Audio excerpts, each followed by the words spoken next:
ओम शांति 19 नवेम्बर 2025 प्रातः मुरली बाबा कहउछंती मिठे बच्चे तुम मानकु सदा सर्वदा जोग रूपक फांसी रे चढ़ी रहिबा उचित। जोग बल द्वारा ही आत्मा खांटी सुना होई परिबो। तुम मानकु सदा सर्वदा जोग रूपक फांसी रे चढ़ी रहिबा उचित। जोग बल द्वारा ही आत्मा खांटी सुना होई परिबो। प्रश्न केउ शक्ति विकारी दृष्टि को तुरंत बदलाई देई थाए? केउ शक्ति विकारी दृष्टि को तुरंत बदलाई देई थाए? उत्तर ज्ञानर तृतीय नेत्रर शक्ति जेतेबेले आत्मारे आसी जाए सेतेबेले विकारी पणिया समाप्त होई जाए। बाबांकर श्रीमत हेउछि पिला माने तुमे समस्ते परस्पर भाई भाई अट, भाई भौणी अट, तेणु तुमर दृष्टि केबे भी विकारी होई परिबो नाही। तुमे सर्वदा जोगर मस्ती अर्थात आनंद निशारे रुह। बाह मोर भाग्य बाह मोते भगवान पाठ पढ़ाउछंती। एही भली विचार करिबा द्वारा सर्वदा मस्ती चढ़ी रहिबो। ओम शांति। मिठा मिठा संतान मानक प्रति आत्मिक पिता बुझाउछंती। पिला माने जानिछंती जे आत्मिक पिता से मध्य आत्मा अटंती।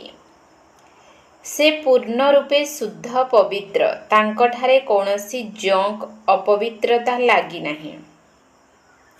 शिव बाबा पचारुछंती मो मध्यरे जंक अछि? बिल्कुल नाही। एही दादांक मध्यरे बहुत जंक थिला।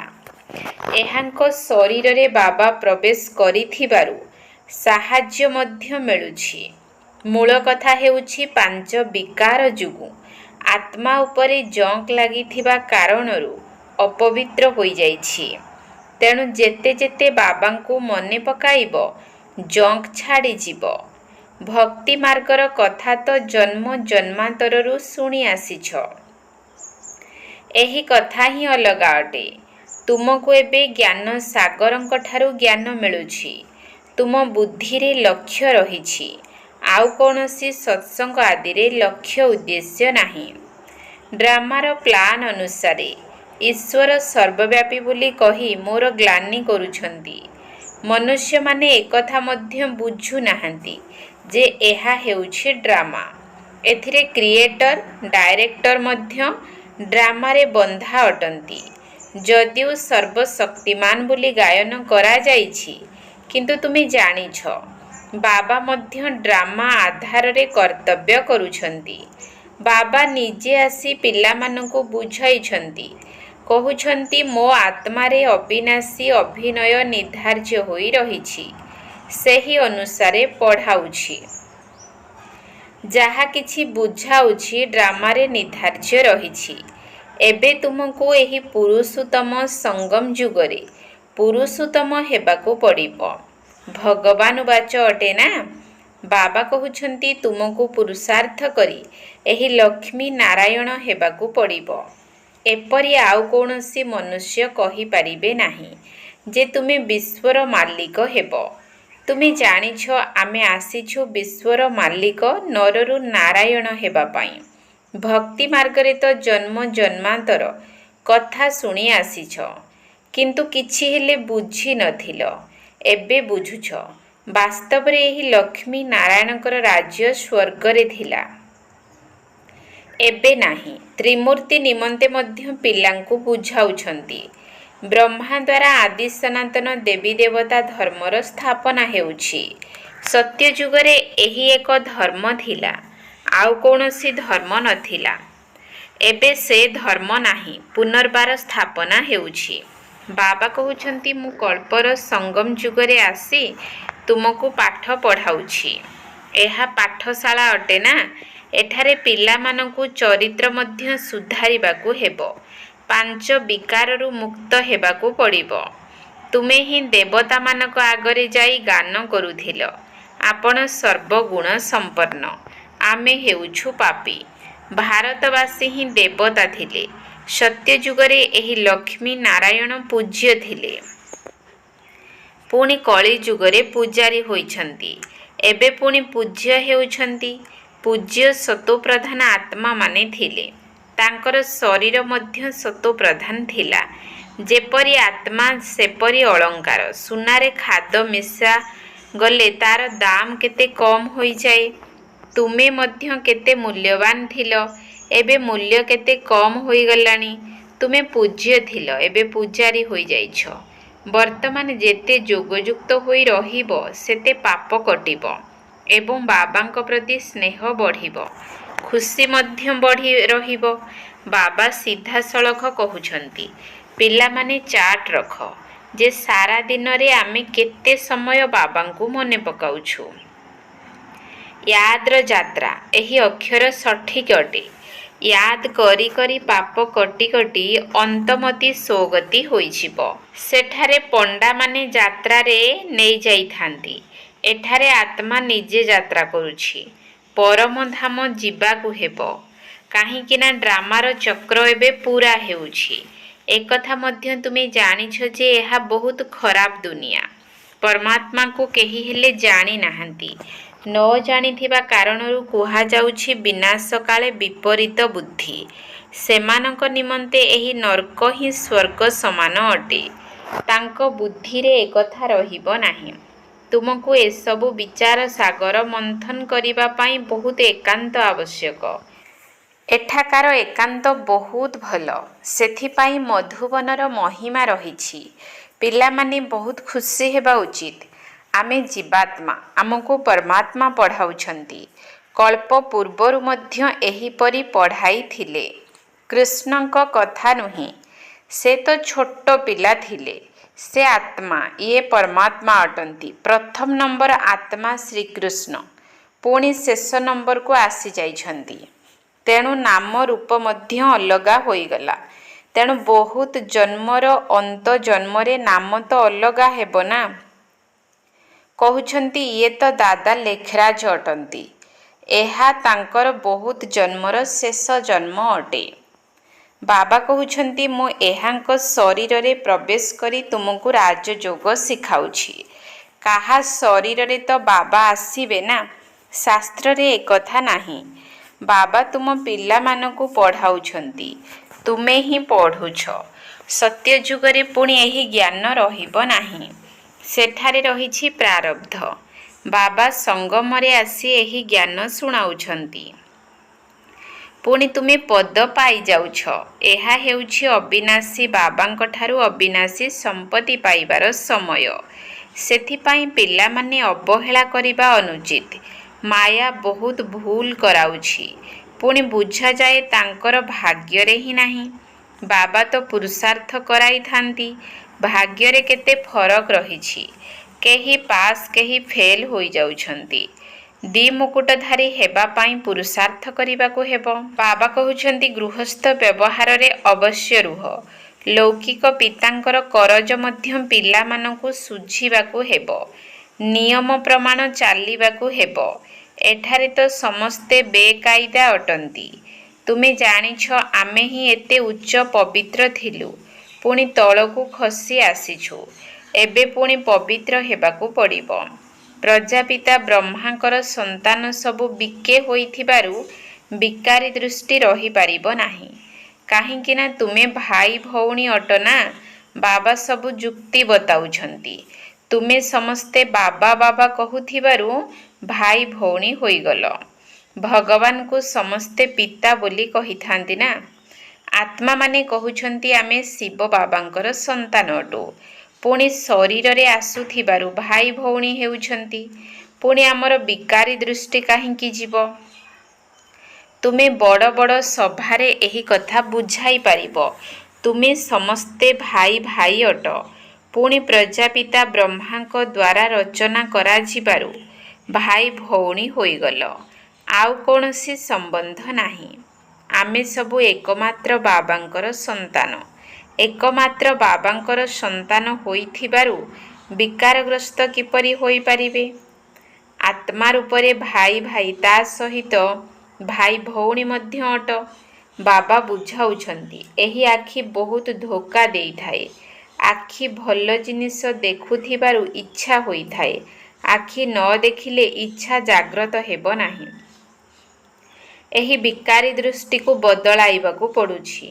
ଭାଇ ଭଉଣୀ ବିକାରୀ ଦୃଷ୍ଟି ରଖିପାରିବେ ନାହିଁ। ଏହି ଦୃଷ୍ଟି ପରିବର୍ତ୍ତନ ହେବା ଉଚିତ।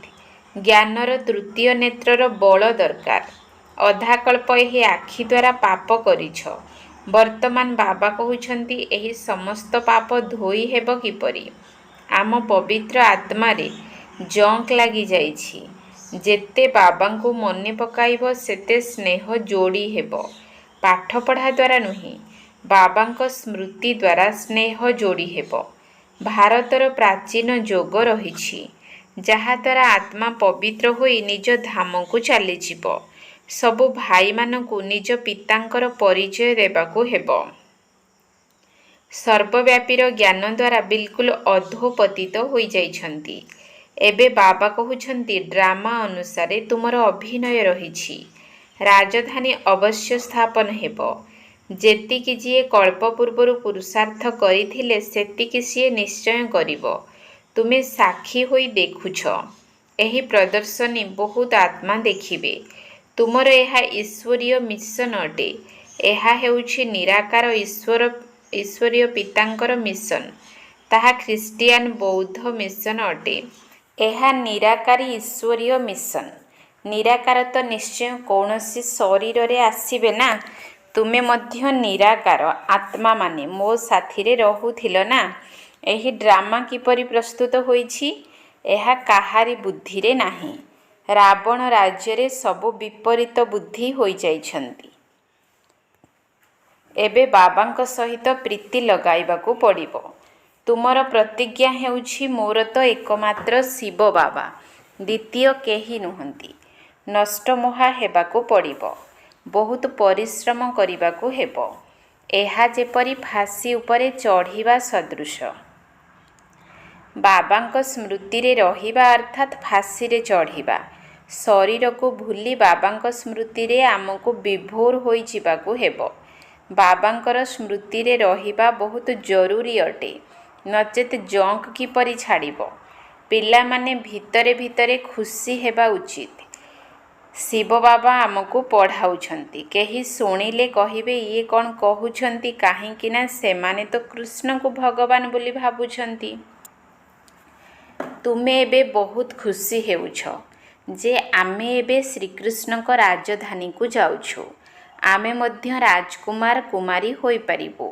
ସେ ହେଲେ ପ୍ରଥମ ରାଜକୁମାର। ସେ ନୂଆ ଭବନରେ ରୁହନ୍ତି। ପରେ ଯେଉଁ ସନ୍ତାନମାନେ ଜନ୍ମ ନେବେ ସେ ତ ଡେରିରେ ଆସିବେ ନା। ତାଙ୍କର ଜନ୍ମ ସ୍ୱର୍ଗରେ ହିଁ ହେବ। ତୁମେ ମଧ୍ୟ ସ୍ୱର୍ଗରେ ରାଜକୁମାର ହୋଇପାରିବ। ସମସ୍ତେ ତ ପ୍ରଥମ ନମ୍ବରରେ ଆସିବେ ନାହିଁ। କ୍ରମ ଅନୁସାରେ ମାଳା ତିଆରି ହେବ ନା। ବାବା କହୁଛନ୍ତି, ପିଲାମାନେ ଖୁବ୍ ପୁରୁଷାର୍ଥ କର। ଏଠାକୁ ତୁମେ ଆସିଛ ନରରୁ ନାରାୟଣ ହେବା ପାଇଁ। ଏହା ସତ୍ୟ ନାରାୟଣଙ୍କର କଥା ଅଟେ। ସତ୍ୟ ଲକ୍ଷ୍ମୀଙ୍କର କଥା କେବେ ଶୁଣି ନଥିବ। ଶ୍ରୀକୃଷ୍ଣଙ୍କ ପ୍ରତି ସମସ୍ତଙ୍କର ସ୍ନେହ ମଧ୍ୟ ରହିଛି। କୃଷ୍ଣଙ୍କୁ ହିଁ ଦୋଳିରେ ଝୁଲାଇଥାନ୍ତି, ରାଧାଙ୍କୁ କାହିଁକି ନୁହେଁ? ଡ୍ରାମା ପ୍ଲାନ୍ ଅନୁସାରେ କୃଷ୍ଣଙ୍କର ନାମ ରହି ଆସିଛି। ତୁମର ସାଥୀ ରାଧା ହେଲେ ମଧ୍ୟ ସ୍ନେହ କୃଷ୍ଣଙ୍କ ସହିତ ରହିଛି। ତାଙ୍କର ଡ୍ରାମାରେ ଏହିପରି ଅଭିନୟ ରହିଛି। ପିଲା ସର୍ବଦା ସ୍ନେହୀ ହୋଇଥାନ୍ତି। ବାବା ପିଲାମାନଙ୍କୁ ଦେଖି କେତେ ଖୁସି ହୋଇଥାନ୍ତି। ପୁଅ ଜନ୍ମ ହେଲେ ତ ଖୁସି ହେବେ ନା। ଝିଅ ଜନ୍ମ ହେଲେ ଚିନ୍ତିତ ହୋଇଥାନ୍ତି। କେତେକ ତ ଝିଅମାନଙ୍କୁ ମାରି ବି ଦେଇଥାନ୍ତି। ରାବଣ ରାଜ୍ୟରେ ଚରିତ୍ରରେ କେତେ ଫରକ ହୋଇଯାଉଛି। ଗାୟନ ମଧ୍ୟ କରନ୍ତି। ଆପଣ ସର୍ବଗୁଣ ସମ୍ପନ୍ନ ଅଟନ୍ତି। ଆମେ ନିର୍ଗୁଣ ଅଟୁ। ଏବେ ବାବା କହୁଛନ୍ତି, ପୁନର୍ବାର ଏହିପରି ଗୁଣବାନ ହୁଅ। ଏବେ ଜାଣୁଛ ଆମେ ଅନେକ ଥର ଏହି ବିଶ୍ୱର ମାଲିକ ହୋଇଛୁ। ଏବେ ପୁଣି ହେବାକୁ ପଡ଼ିବ। ପିଲାମାନଙ୍କର ବହୁତ ଖୁସି ରହିବା ଉଚିତ। ଓହୋ, ଶିବ ବାବା ଆମକୁ ପଢ଼ାଉଛନ୍ତି। ଏଠାରେ ବସି ଚିନ୍ତନ କର। ଭଗବାନ ଆମକୁ ପଢ଼ାଉଛନ୍ତି। ବାଃ ଭାଗ୍ୟ ବାଃ। ଏହିପରି ବିଚାର କରି କରି ଆନନ୍ଦରେ ବିଭୋର ହୋଇଯିବା ଉଚିତ। ବାଃ ଭାଗ୍ୟ ବାଃ, ବେହଦ୍ର ବାବା ଆମକୁ ମିଳିଛନ୍ତି। ଆମେ ବାବାଙ୍କୁ ହିଁ ମନେ ପକାଉଛୁ। ପବିତ୍ରତାର ଗୁଣ ଧାରଣ କରିବାକୁ ହେବ। ଆମେ ଏହିପରି ହେଉଛୁ, ଦୈବୀ ଗୁଣ ମଧ୍ୟ ଧାରଣ କରୁଛୁ। ଏହା ମଧ୍ୟ ମନ୍ମନା ଭାବ ଅଟେ ନା? ବାବା ଆମକୁ ଏହିପରି କରାଉଛନ୍ତି। ଏହା ତ ପ୍ରତ୍ୟକ୍ଷ ଅନୁଭବର କଥା। ବାବା ମଧୁର ସନ୍ତାନମାନଙ୍କୁ ରାୟ ଦେଉଛନ୍ତି, ଚାଟ୍ ଲେଖ ଏବଂ ଏକାନ୍ତରେ ବସି ଏହିପରି ନିଜ ସହିତ କଥା ହୁଅ। ଏହି ବ୍ୟାଜ୍କୁ ଛାତିରେ ଲଗାଇ ରଖ। ଭଗବାନଙ୍କ ଶ୍ରୀମତ ଦ୍ୱାରା ଆମେ ଏପରି ହେଉଛୁ। ବ୍ୟାଜ୍କୁ ଦେଖି ବାବାଙ୍କୁ ସ୍ନେହ କର। ବାବାଙ୍କ ସ୍ମୃତି ଦ୍ୱାରା ଆମେ ଏପରି ହେଉଛୁ। ବାବା ଆପଣଙ୍କର କମାଲ ଅଟେ। ବାବା ଆମକୁ ଆଗରୁ ଜଣା ନଥିଲା ଯେ ଆପଣ ଆମକୁ ବିଶ୍ୱର ମାଲିକ କରାଇବେ। ନୈଷ୍ଠିକ ଭକ୍ତିରେ ଦର୍ଶନ ନିମନ୍ତେ ଗଳା କାଟିବା, ପ୍ରାଣ ତ୍ୟାଗ କରିବା ପର୍ଯ୍ୟନ୍ତ ଯାଇଥାନ୍ତି। ତେବେ ଯାଇ ଦର୍ଶନ ହୋଇଥାଏ। ଏହିମାନଙ୍କର ହିଁ ଭକ୍ତମାଳା ହୋଇଛି। ଭକ୍ତମାନଙ୍କର ସମ୍ମାନ ମଧ୍ୟ ରହିଛି। କଳିଯୁଗର ଭକ୍ତ ତ ଯେପରି ବାଦଶାହ ଅଟନ୍ତି। ଏବେ ତୁମ ପିଲାମାନଙ୍କର ବେହଦ ବାବାଙ୍କ ସହିତ ପ୍ରୀତି ରହିଛି। ଏକ ବାବାଙ୍କ ବ୍ୟତୀତ ଆଉ କେହି ମନେ ନ ରୁହନ୍ତୁ। ଏକଦମ ଲାଇନ୍ କ୍ଲିଅର ହେବା ଦରକାର। ଏବେ ଆମର 84 ଜନ୍ମ ପୁରା ହେଉଛି। ଏବେ ଆମେ ସମ୍ପୂର୍ଣ୍ଣ ଭାବେ ବାବାଙ୍କର ଆଜ୍ଞାରେ ଚାଲିବୁ। କାମ ମହାଶତ୍ରୁ ଅଟେ। ଏହି ଶତ୍ରୁଠାରୁ ହାରିବା ଅନୁଚିତ। ହାରିଯାଇ ପଶ୍ଚାତାପ କଲେ କ'ଣ କରିବ? ଏକଦମ ହାଡ଼ ଗୋଡ଼ ସବୁ ଭାଙ୍ଗିଯିବ।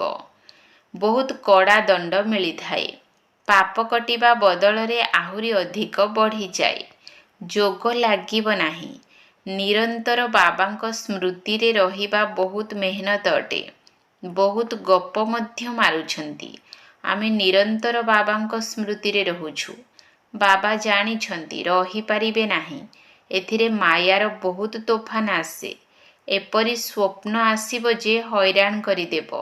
ଜ୍ଞାନ ତ ବହୁତ ସହଜ, ଛୋଟ ପିଲା ମଧ୍ୟ ବୁଝାଇ ପାରିବ। ବାକି ୟାଦ୍ର ଯାତ୍ରାରେ ବହୁତ ପରିଶ୍ରମ ରହିଛି। ଖୁସି ହେବା ଅନୁଚିତ ଯେ ଆମେ ବହୁତ ସେବା କରୁଛୁ। ଯୋଗଯୁକ୍ତ ରହି ନିଜ ପାଇଁ ଗୁପ୍ତ ସେବା କରିଚାଲ। ଏହାଙ୍କର ନିଶା ରହୁଛି। ମୁଁ ଶିବ ବାବାଙ୍କର ସନ୍ତାନ। ବାବା ବିଶ୍ୱର ରଚୟିତା ହୋଇଥିବାରୁ ନିଶ୍ଚୟ ଆମେ ମଧ୍ୟ ସ୍ୱର୍ଗର ମାଲିକ ହେବୁ। ରାଜକୁମାର ହେବି, ଏହି ଆନ୍ତରିକ ଖୁସି ରହିବା ଦରକାର। କିନ୍ତୁ ଯେତେ ତୁମେ ୟାଦ୍ରେ ରହିପାରିବ ସେତିକି ମୁଁ ରହିପାରିବି ନାହିଁ। ବାବାଙ୍କୁ ତ ବହୁତ ଖିଆଲ କରିବାକୁ ପଡ଼ୁଛି। ପିଲାମାନଙ୍କର କେବେ ଈର୍ଷା ଆସିବା ଅନୁଚିତ ଯେ ବାବା ବଡ଼ ଲୋକମାନଙ୍କର ଖାତିର କାହିଁକି କରୁଛନ୍ତି। ବାବା ପ୍ରତ୍ୟେକ ସନ୍ତାନମାନଙ୍କର ନାଡ଼ି ଦେଖି ତାଙ୍କର କଲ୍ୟାଣ ଅର୍ଥେ ପ୍ରତ୍ୟେକଙ୍କୁ ସେହି ଅନୁସାରେ ଚଲାଇଥାନ୍ତି। ଶିକ୍ଷକ ଜାଣିଥାନ୍ତି ପ୍ରତ୍ୟେକ ଛାତ୍ରଙ୍କୁ କିପରି ପରିଚାଳିତ କରିବାକୁ ହେବ। ପିଲାମାନେ ଏକଥାରେ ସଂଶୟ ଆଣିବା ଅନୁଚିତ। ଆଚ୍ଛା, ମିଠା ମିଠା ଶିକିଲ ଦେହୀ ସନ୍ତାନମାନଙ୍କ ପ୍ରତି ମାତା ପିତା ବାପଦାଦାଙ୍କର ମଧୁର ସ୍ନେହ ସମ୍ପନ୍ନ ଶୁଭେଚ୍ଛା ଏବଂ ସୁପ୍ରଭାତ। ଆତ୍ମିକ ପିତାଙ୍କର ଆତ୍ମିକ ସନ୍ତାନମାନଙ୍କୁ ନମସ୍ତେ। ଆତ୍ମିକ ସନ୍ତାନମାନଙ୍କର ଆତ୍ମିକ ବାପଦାଦାଙ୍କୁ ନମସ୍ତେ ନମସ୍ତେ ନମସ୍ତେ। ସୁପ୍ରଭାତ। ଧାରଣା ପାଇଁ ମୁଖ୍ୟ ସାର। 1 ନମ୍ବର ପଏଣ୍ଟ। ଏକାନ୍ତରେ ବସି ନିଜ ସହିତ କଥାବାର୍ତ୍ତା କରିବାକୁ ହେବ। ଆତ୍ମାରେ ଯେଉଁ କଳଙ୍କି ଲାଗିଛି ତାକୁ ଛଡ଼ାଇବା ପାଇଁ ଯୋଗର ଯାତ୍ରାରେ ରହିବାକୁ ହେବ। ଏକାନ୍ତରେ ବସି ନିଜ ସହିତ କଥାବାର୍ତ୍ତା କରିବାକୁ ହେବ। ଆତ୍ମାରେ ଯେଉଁ କଳଙ୍କି ଲାଗିଛି ତାକୁ ଛଡ଼ାଇବା ପାଇଁ ଯୋଗର ଯାତ୍ରାରେ ରହିବାକୁ ହେବ। 2 ନମ୍ବର ପଏଣ୍ଟ। କୌଣସି ବି କଥାରେ ସଂଶୟ ଉଠାଇବାର ନାହିଁ। କାହା ପ୍ରତି ଈର୍ଷା କରିବାର ନାହିଁ। ଆନ୍ତରିକ ଖୁସିରେ ରହିବା ସହିତ ନିଜର ଗୁପ୍ତ ସେବା କରିବାକୁ ହେବ। କୌଣସି ବି କଥାରେ ସଂଶୟ ଉଠାଇବାର ନାହିଁ। କାହା ପ୍ରତି ଈର୍ଷା କରିବାର ନାହିଁ। ଆନ୍ତରିକ ଖୁସିରେ ରହିବା ସହିତ ନିଜର ଗୁପ୍ତ ସେବା କରିବାକୁ ହେବ। ବରଦାନ। ଭିକାରୀରୁ ରାଜକୁମାର ହେବାର ଅଭିନୟକୁ ବାସ୍ତବିକ ରୂପରେ ସମ୍ପାଦନ କରୁଥିବା ତ୍ୟାଗୀ ବା ଶ୍ରେଷ୍ଠ ଭାଗ୍ୟଶାଳୀ ଆତ୍ମା ଭବ। ଭିକାରୀରୁ ରାଜକୁମାର ହେବାର ଅଭିନୟକୁ ବାସ୍ତବିକ ରୂପରେ ସମ୍ପାଦନ କରୁଥିବା ତ୍ୟାଗୀ ବା ଶ୍ରେଷ୍ଠ ଭାଗ୍ୟଶାଳୀ ଆତ୍ମା ଭବ। ଯେପରି ଭବିଷ୍ୟତରେ ବିଶ୍ୱ ମହାରାଜା ଦାତା ହେବେ, ସେହିପରି ଏବେଠାରୁ ନିଜ ଭିତରେ ଦାତାପଣିଆର ସଂସ୍କାରକୁ ଜାଗ୍ରତ କର। କାହାଠାରୁ କୌଣସି ପ୍ରକାରର ସହଯୋଗ ନେଲେ ଯାଇ ମୁଁ ସହଯୋଗ ଦେବି, ଏଭଳି କଥା ସଂକଳ୍ପରେ ମଧ୍ୟ ନ ଆସୁ। ତେବେ କୁହାଯିବ ଭିକାରୀରୁ ରାଜକୁମାର ହେବା। ନିଜେ କାହାଠାରୁ କିଛି ନେବାର ଇଚ୍ଛା ରଖ ନାହିଁ। ଏହିଭଳି ଅଳ୍ପ କାଳର ଇଚ୍ଛାଠାରୁ ମଧ୍ୟ ଊର୍ଦ୍ଧ୍ୱରେ ରହୁଥିବା ଭିକାରୀ ହୁଅ। ଏହିଭଳି ଭିକାରୀ ହିଁ ସମ୍ପନ୍ନ ମୂରତ ଅଟନ୍ତି। ଯେଉଁମାନେ ଏବେ ଭିକାରୀରୁ ରାଜକୁମାର ହେବାର ପାଠକୁ ବାସ୍ତବିକ ରୂପରେ ସମ୍ପାଦନ କରୁଛନ୍ତି, ସେମାନଙ୍କୁ କୁହାଯାଏ ସଦାତ୍ୟାଗୀ ବା ଶ୍ରେଷ୍ଠ ଭାଗ୍ୟଶାଳୀ। କାରଣ ତ୍ୟାଗ ଦ୍ୱାରା ସଦାକାଳର ଭାଗ୍ୟ ସ୍ୱତଃ ହିଁ ଜମା ହୋଇଥାଏ। ସ୍ଲୋଗାନ: ସର୍ବଦା ହର୍ଷିତ ରହିବା ପାଇଁ ସାକ୍ଷୀପଣିଆର ଆସନ ଉପରେ ନୀରବ ଦ୍ରଷ୍ଟା ହୋଇ ସବୁ ଖେଳ ଦେଖ। ସର୍ବଦା ହର୍ଷିତ ରହିବା ପାଇଁ ସାକ୍ଷୀପଣିଆର ଆସନ ଉପରେ ନୀରବ ଦ୍ରଷ୍ଟା ହୋଇ ସବୁ ଖେଳ ଦେଖ। ଅବ୍ୟକ୍ତ ଇଶାରା: ଅଶରୀରୀ ଅଥବା ବିଦେହୀ ସ୍ଥିତିର ଅଭ୍ୟାସକୁ ବଢ଼ାଅ। ଅଶରୀରୀ ଅଥବା ବିଦେହୀ ସ୍ଥିତିର ଅଭ୍ୟାସକୁ ବଢ଼ାଅ। ଅଶରୀରୀ ସ୍ଥିତିର ଅନୁଭବ କରିବା ପାଇଁ ସୂକ୍ଷ୍ମ ସଂକଳ୍ପ ରୂପରେ ମଧ୍ୟ କେଉଁଠାରେ ଆକର୍ଷଣ ନ ରହୁ। ସମ୍ବନ୍ଧ ରୂପରେ, ସମ୍ପର୍କ ରୂପରେ ଅଥବା ନିଜର କୌଣସି ବିଶେଷତା ପ୍ରତି ମଧ୍ୟ ଆକର୍ଷଣ ବା ମୋହ ନ ରହୁ। ଯଦି ନିଜର କୌଣସି ବିଶେଷତା ପ୍ରତି ମଧ୍ୟ ମୋହ ରହିଛି, ତେବେ ତାହା ମଧ୍ୟ ତୁମକୁ ବନ୍ଧନରେ ବାନ୍ଧିଦେବ ଏବଂ ସେହି ମୋହର ଆକର୍ଷଣ ତୁମକୁ ଅଶରୀରୀ ହେବାକୁ ଦେବ ନାହିଁ। ଓମ୍ ଶାନ୍ତି।